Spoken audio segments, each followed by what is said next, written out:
Welcome to C.Tube, where ancient Chinese strategy meets modern life. Through timeless tales of power, wisdom, and intrigue, we decode the art of decision-making, self-awareness, and navigating the complexities of career and life. Let history be your greatest teacher.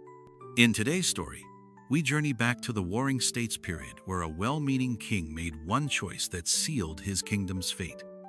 More than just a tale of flattery and rebellion, this is a story about misplaced trust, political naivety, and the high cost of failing to judge character. Let's step into the moment and see what it reveals about how vision without discernment can become a path to ruin. Part 1. A dangerous whisper in the king's ear.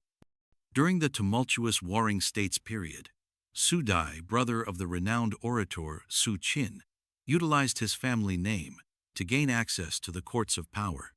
Though he lacked his brother's brilliance, Su Dai's tongue still held sway among the rulers of his time. When he returned to Yan after a diplomatic mission to Qi, King Kuai of Yan asked him, "Do you think the king of Qi could become a hegemon?" "Certainly not," Su Dai replied. "Why not?" the king pressed. "Because he concentrates all power in his own hands and does not trust his prime minister." This seemingly offhand comment carried an insinuation. King Kuai, interpreting it as a criticism of himself, hastily handed over authority to his chancellor, Ziji. Ziji, eager to solidify his hold, enlisted the help of a reclusive figure named Lu Maoshou. Once a hermit, Lu had gained the king's ear and used it to plant a dangerous seed. Emperor Yao is praised because he passed his throne to Shun. If your majesty hands over the state to Ziji, you too will be remembered as a sage king. The king, blinded by this flattery and failing to distinguish loyalty from manipulation, ceded control to Ziji. With the reins of power in his hands, Ziji proclaimed himself ruler, rendering the king's words meaningless and sidelining him entirely. Part 2.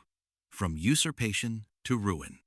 Once in power, Ziji surrounded himself with loyalists and dismissed competent officials. His reign quickly descended into corruption and misrule. Within 3 years, discontent boiled over. Crown Prince Jiping, along with loyal generals, rose in rebellion to depose the usurper. However, Zizi's forces were formidable, and the ensuing civil war devastated the nation. Tens of thousands perished in the conflict. Sensing opportunity in the chaos, the state of Qi invaded, quickly occupying Yan. Ziji was killed. King Kuai perished in the upheaval.